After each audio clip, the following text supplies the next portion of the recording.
This week, NBC famously put out this headline: immunity acquired from a COVID infection is as protective as vaccination against severe illness and death, study finds. Okay, so they are citing a Lancet article, which I have actually not spent any time with yet. And my first reaction to this was, well, it's about effing time, right? And in response, some number of people point out that Mother Jones, remember Mother Jones? Mm-hmm. I loved that magazine. I loved it more than I loved the New York Times. And Mother Jones has fallen farther and harder. Mother Jones, back in May of 2020, had a headline: anti-vaxxers have a dangerous theory called natural immunity. Now it's going mainstream. Quote, your body's an amazing being. It knows how to take care of itself. Okay, so that was Mother Jones. Wow. Incredible. I hope that that woman has an immune system that is intact, but she doesn't seem to believe in it. The woman who wrote this. That's amazing. That's amazing, right? And then when I search the New York Times for natural immunity, as the phrase natural immunity with the quotes, I get a December 5th, 2020 hit. Natural immunity from COVID is not safer than a vaccine. So that's the conclusion. And then the second hit for natural immunity, when I look in the New York Times this week, after NBC has revealed the results of this Lancet article, I have a hit from August 29th, 1954. Science in Review, man's natural immunity to disease may be bolstered by two recent discoveries. Now, if you do scroll down in the natural immunity stuff, you do find a couple more things from the pandemic, but it's all about how natural immunity is basically an anti-vaxxer's creation. Okay, so we have this article out of the Lancet this week, which again I have not spent time with. But one of the things that happens as a result of the NBC putting out a headline like this is that people will put in the responses, yeah, but, right? Like, yeah, but this paper. And so one of the papers that I saw a few times come up was this. And this paper comes out, it was published first online in December of 2022. It was officially published early this year. So Wanzhou et al. 2023, published in the American Journal of Public Health. SARS-CoV-2 infection, hospitalization, and death in vaccinated and infected individuals by age groups in Indiana, 2021-2022. It's a big study, and they specifically went to look at it would appear that they were looking at some of the same things that the Lancet study that's now being reported on by NBC were looking at, which is, again, in the abstract, the objectives: to assess the effectiveness of vaccine-induced immunity against new infections, all-cause emergency department visits and hospital visits, and mortality in Indiana. And Indiana is just because that's where they had access to this giant data set. And so, again, they're looking at four things. They're saying, okay, we got people who are vaccinated, we've got people who've had prior COVID infections but aren't vaccinated, and we're going to compare who does better in terms of getting infected with COVID in the future, who does better in terms of getting emergency, they call it emergency department visits. It's ER basically, right? ER visits. How about hospital visits, which I think what they mean by that is hospitalizations, and death and mortality. So we've got these four measures, and is my screen not working anymore? I think it just physically disconnected over there, but you can already But let's just assume it's not going to work. So they have this paper. This paper is not brilliantly done at the editing level, and so they've got a lot of figures that don't have explanations, and they've got a whole section of the results that seems to refer to the wrong figures in the wrong way. But ultimately, what I find, and this is where I would really like to be able to show you guys the data here, is that across all age groups. What they did was they tried to basically they tried to match. They did what they're calling a matched cohort design, where they looked at various indicators of health and they kind of ranked them, and some of their rankings were a little dicey. Like obesity was, an issue, but not very big issue. And like, of course, for COVID, it's actually a really big issue. So I'm not sure why they ranked things the way they did, but they took this, giant data set out of health systems in Indiana, of vaccinated people, and this giant data set, sometimes overlapping in terms of where they were from, what hospital systems they were from, of people who are not vaccinated but have had COVID, and they say, okay, we're not going to compare really sick people with really not sick people. We're going to try to match. We're going to try to match the cohort. And what they appear to have found is that with regard to infections, just like with this Lancet paper that, again, I have not directly assessed, but which was promoted on NBC this week, you find actually lower infection rates among those who have previously had COVID than among those who have been vaccinated, considerably lower across all of the age classes. However, across all of the age classes, for each of the other three measures that they're looking at, that is to say, basically emergency room visits, hospitalizations, and deaths, you have higher risk of these bad outcomes if you only had a case of COVID earlier, and it's all-cause mortality, so they're not trying to attribute this to COVID or to the vaccine, certainly. You have a higher risk of ER visits, of hospitalizations, and of death, more than a month, but less than the end of the study out from having had COVID than if you had been vaccinated. So that's what they find, and that seems pretty damning of much of what it is that we are, much of what we have said about the vaccines. And again, if true, damning of what we have said. Yeah, exactly. And again, I'd love to show you all of their data, but the bodies are buried, unfortunately, maybe almost literally, in this paper here. What they have done is they have taken publicly available data, and they have said that the two populations that they have compared is vaccinated people and people with past COVID infections that weren't vaccinated. But the only people they have access to, the only records they have access to, are people with records, are people who are in the health system because they had COVID among that second group. So whereas if you've been vaccinated against COVID, you are inherently in the system as someone who has been vaccinated against COVID because that is a medical intervention. Therefore, the entire population of vaccinated people in Indiana is potentially included in this data set. The vast number of people who were not vaccinated against COVID and who got it and didn't seek medical help for it, or who weren't otherwise sick and went to get care and got a COVID test and it was discovered that they were positive, are not possibly represented in this analysis. Anyone who is unvaccinated and had COVID and recovered, like you this week, like our son Toby this week, who took a at-home test, went, holy cow, that's the first time I've actually got a positive test, right? You got 2 positive tests. Toby got a positive test. And we know lots of people like that, right? I didn't happen to get COVID this time, but lots and lots of people who are not vaccinated have gotten COVID because basically the entire world has gotten COVID at this point. And the vast majority of us never go and get an official test to assess that.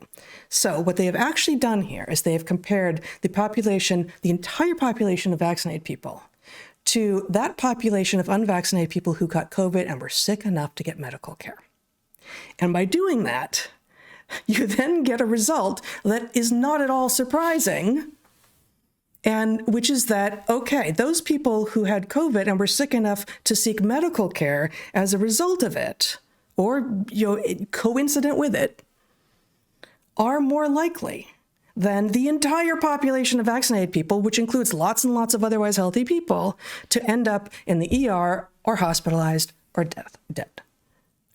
I'm trying to think of an analogy that would explain just how insane this comparison is. And I mean, I sat with this paper for a little bit. Yeah. It's extraordinarily badly written, and we said this last week too, I think, or a couple weeks ago. Like, obviously, this is a kind of paper that no student of ours could have submitted to us. But if a student of mine had submitted a paper with figures like this, I would have told them they needed to fix them, that I would not even assess it like this. I mean, it is that bad. The labeling, the lack of labeling, the lack of clarity, it is that bad.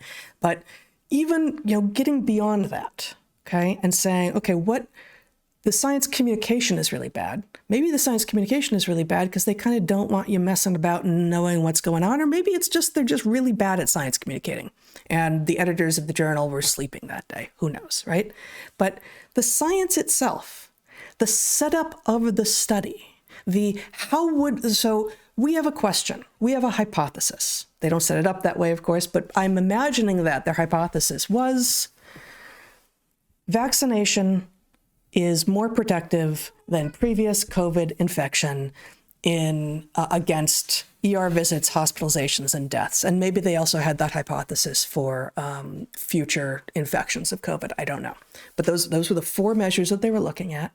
And note, too, that with regard to, even though they didn't include a lot of people who are unvaccinated and have had COVID in this analysis, they still have a result that shows greater protection from future COVID infections from natural immunity rather than vaccination. So in that way, like, this paper is coincident with the Lancet paper, but it's the other stuff that is remarkable, because I basically guarantee you this is going to be a paper that gets trotted out over and over and over again to demonstrate the safety and efficacy of these vaccines, and it does nothing of the kind. Well, it is designed to fail.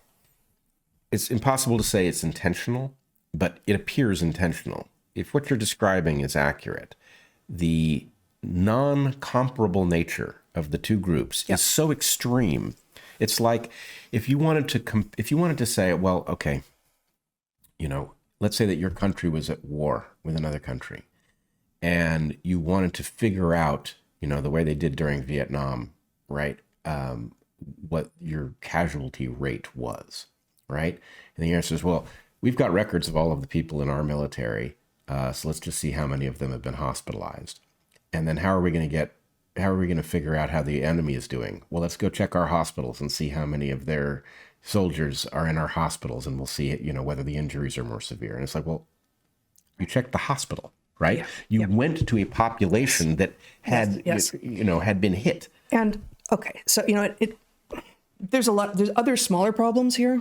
Like, they don't even start counting. They say, oh, well, it takes a while for immunity to happen, and so we're going to start counting a month after vaccination or a month after COVID infection, which of course will guarantee that you miss some of the more acute vaccine injuries as well. Yep. Right? Not all of them by any means, but the ones that happen fast are going to be totally missed by this. But I think that is a decent analogy, and I don't think there's a perfect one. Like, it really is, but it would be useful, I think, for us to come up with as many ways of describing this as possible. Like, you've got a population, just pretend these numbers are even for the moment, just for ease, even though they won't be. You've got a population of 100 people, 50 of them are vaccinated against COVID, 50 of them aren't, okay? And some scientists come in and say, we want to figure out if the vaccine is actually protecting against COVID infection, against hospitalization, against ER visits, against death. Obviously, what you want to do is you want to compare the 50 people who were vaccinated to the 50 people who weren't. But the people who have come in and have decided, okay, we want to figure out the answer to this question, it turns out don't have access to some of the 50 people who weren't vaccinated because they weren't vaccinated, and therefore they weren't seeking that sort of medical intervention. Well, what do we know then? Okay, some people who ended up with COVID, and this wasn't quite perfect, so that sort of assumes that the entire background rate is that everyone's had COVID, I guess. Some number of the people who end up with COVID who aren't vaccinated are sick enough that they get medical treatment. Okay, cool. We'll take those. We'll compare those people and let's call it 10.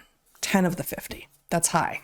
20% of the people who didn't get vaccinated end up with, and who have COVID end up with it bad enough to seek medical help. No way it's that high, but let's just keep it that way for ease of numbers. You've now got 10 people that you're comparing to the whole 50 over here. And those 10 people have already been selected for not doing very well in the face of this disease. Is that because of something else? Well, the authors of the study will say, no, we try to control for that. Well, maybe, but you didn't control for everything, did you? And the fact is that you pulled from a small sliver of the population that you claim to have pulled from. A small sliver of the population, and the vast majority of us out here who are not vaccinated against COVID and have had it and did just fine and never went to the hospital to get tested aren't represented in this comparison. Therefore, the comparison is not legitimate. Okay. I want to come at this. The degree to which this failure to science properly. I had not shared this with you. Yeah. It's so stunning. Yeah. That the point is this is malpractice. It's not only malpractice, it's one thing. Maybe you suck at science and you would propose such a thing. Maybe you'd get to the point of running such a study. But the idea, this is a peer-reviewed study and nobody caught the fact that you can't do this. And the point is, do this. Look, there's a distinction. We used to talk about this a lot as professors to our students. There's a distinction between two kinds of error, right? You've got random error and you've got systematic error. And it sounds like systematic error would be better, right? Because random error, who knows what's in there, right? But in fact, the point is random error is okay. You can deal with random error by having a larger data set. It will swamp out the error. The signal will overwhelm the noise. And big data set here. Like random error is going to be okay. Right. Yeah. Systematic error, where you have a bias in the direction of, who, pray tell, who was in their natural immunity category? People who were sick enough to go to the hospital, right? And let me just make sure I'm being very, very careful here. I don't know that they were hospitalized. People who were sick enough to end up with a positive COVID test that was in the system. Right. Okay. And so they might have been in the hospital for something else. There's going to have been some number of people who just had it latent and actually the COVID didn't have anything to do with the fact that then they got hospitalized for something else, right? You've got a spectrum of people all the way from went to the hospital and died of COVID to, asymptomatic. Right. Right. And the point is, if your sampling method excludes anybody who was asymptomatic and therefore there wasn't a test or whatever, right? And explicitly will not exclude anyone from the vaccinated group. Right. No one. Yes. I don't know how to make it obvious how bad the bias in the systematic bias in the study is and how much it means that there's nothing to read in the tea leaves there. Once you've got a system that is systematically biased in this way, the point is it's just simply invalid, right? Yes. There's no recovering it. And we see this kind of error. And it all, just like with your bank, if your bank makes a dozen errors and half of them go in your direction, maybe there's just incompetence at your bank. If your bank makes a dozen errors and they all go in the bank's favor, then whatever the mechanism underlying it is, the point is it's an unfair bank. Mm-hmm. Okay. And that right there is a distinction between if half of them go in one direction, half in another, or, even if it's like 9, 8, 4, maybe it's random error. Right. But if they all go in one direction, at some point you have a stronger and stronger indication of that systematic error, and you're owed your money back. Right, and it's a testable model going forward. Does the slight bias in your favor and the errors reverse? Then that's a random phenomenon. If it just gets more and more biased in the bank's favor, that tells you what's going on. But we've seen so much monkey business, and it all goes in the same direction, right? Always. You've got the studies of early treatment drugs like ivermectin. Mm-hmm. Which have lots of cryptic ways, especially in the most recent ones, the ones that have been so highly touted. You have the systematic mechanism for underdosing those who are most vulnerable to the disease by capping the dosage, at 90 kilograms, so it stops being scaled to body mass, right? That is a systematic error introduced, designed to make the drug not look effective. Also, the crazy way that, whether you were vaccinated or unvaccinated, and therefore your outcome as a result of, in an all-cause mortality. If you count people who've been vaccinated but haven't gotten 2 weeks out from their vaccination date as unvaccinated, you systematically bias these studies, when the point is all you really care about as somebody who's deciding whether or not to get injected is, does my likelihood of making it go up if I get it? And the point is that includes the 2 weeks right after you got it. If you're more vulnerable for 2 weeks and then less vulnerable after, then the answer is the result in terms of vulnerability is an integration of those two things. You can't systematically exclude it. So what we see is again and again, I would call this a study not designed to be read. Mm-hmm. Right? Well, and that's actually completely consistent with the,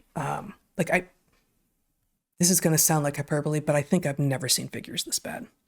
Like it is stunning. And within the paper itself, they confuse themselves and they're talking about the wrong parts of it. And like, you've got like 87 authors now. It's more like 7 or something, but you've got a bunch of authors on this very important paper, and you couldn't even label your figures, much less accurately. Yes, I think it was designed not to be read. And also in the original, most of the figures are even in the supplementary materials. They're not even in the paper. Those, once you find them and figure out what they actually mean and put it together, are actually readable. But the one that's in the paper is like tiny, and you have to like expand it, and then it's kind of fuzzy. You're like, what is going on here? So a paper designed not to be read Yes. is a paper that will cause busy academics, journalists, whoever looks at it, to look at it and say, looks like a scientific paper to me. It's got numbers. Read the abstract. Okay, I guess this is what it means. Oh, they used a matched cohort. That's good. Matched cohort. That's good. I know what that means. So anyway. Well, no, let me just matched cohort is fantastic. Of course. Because,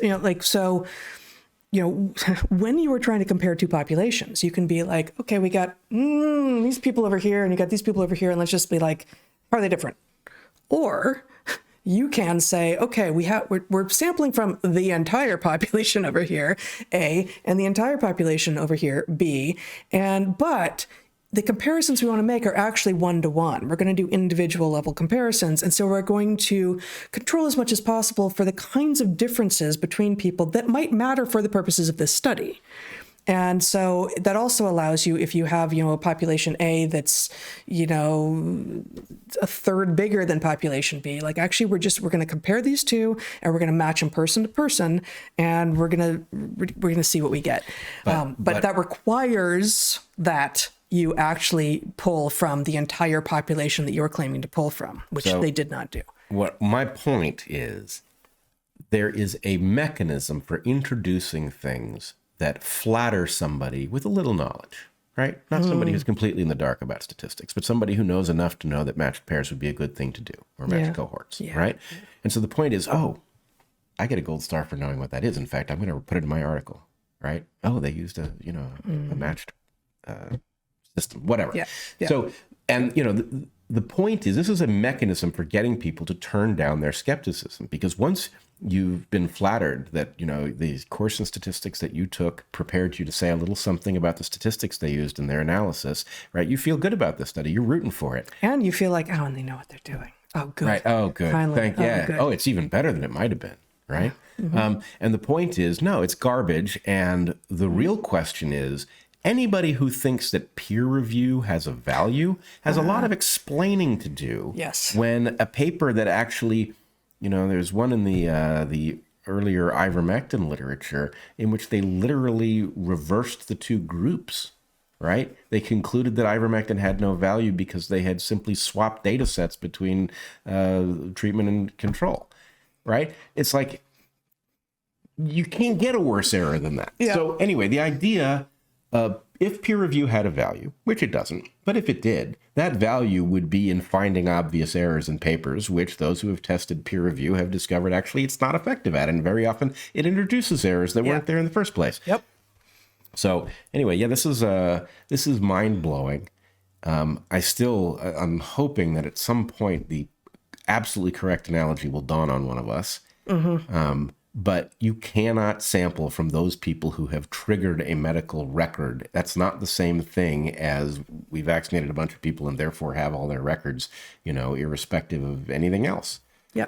I mean, yeah. So I'm just going to say it, and again, probably very much the same way I've already said it, but the question they're trying to address is, does vaccination or previous infection protect you better against future COVID infection, hospitalizations, visits to the ER, and death? Great question. Important question. A question that we need answers to. Absolutely.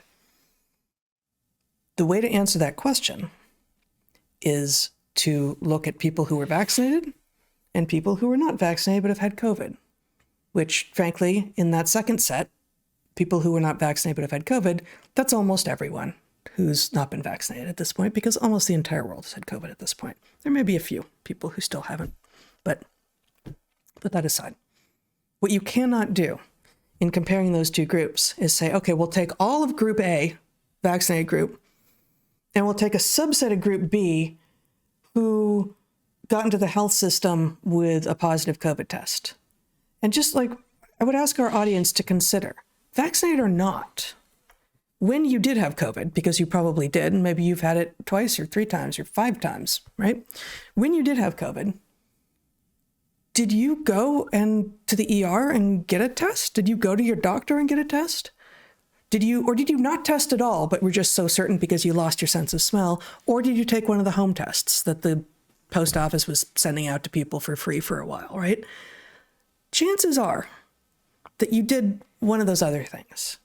And if you did end up with a positive test that was in the health system, again, vaccinated or not, my prediction is, and this is just not a risky prediction, is that that's because you were just that sick. Yeah.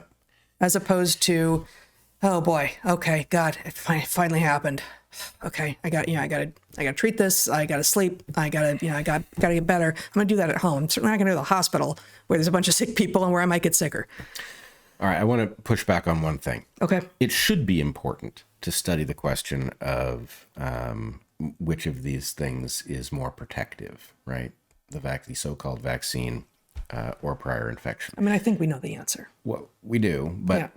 It should be important. But in some ways, we have a holdover idea that it is important from a period in which we believed much more strongly in the idea that these things actually prevented people from contracting COVID.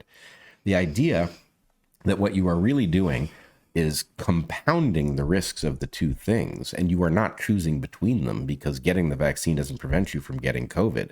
And maybe there's a complex story in which it affects what kind of COVID you get. But the point is, it should be important, but it isn't, right? What we have is a very damning video in which a much younger Anthony Fauci says, of course, natural immunity is better than any vaccine. Everybody knows that, right? That's effectively what he says in that clip that circulates. And the point is, okay, yeah, we all do know that that is the natural order of things when it comes to viruses.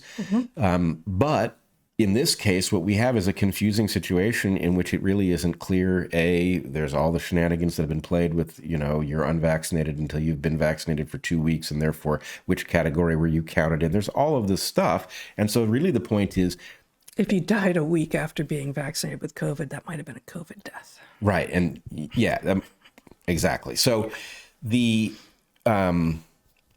right thing to do at this point, given the, I believe, artificial complexity of the picture, right, where we are given information that's hard to parse, that person died unvaccinated. No, they were vaccinated. They just weren't 2 weeks post-vaccination, right? If they're going to play those kinds of games, the only game in town here really are measures that are ungameable, right? Like all-cause mortality, right?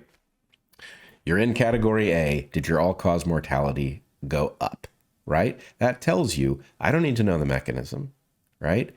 What I need to know is that this did or did not benefit me from the point of view of staving off death, right? It's a simple measure. And because it's a simple measure, it is much harder to game. And anyway, I think that that's where we are, in part because as we have said multiple times, science is the most powerful way for figuring out what's true, but it's a fragile mechanism, right? It requires that you do it right. And when there are so many people with so many perverse incentives to do it incorrectly, to reach conclusions that are rewarding because somebody wants to, have a paper to wave, right? The point is, no, it's not going to work. Science doesn't work under those circumstances. You need people who actually have as their highest priority discovering what is true, whether or not it flatters their preconceptions. And we're just not in that environment. We're in an environment of endless scientific sophistry.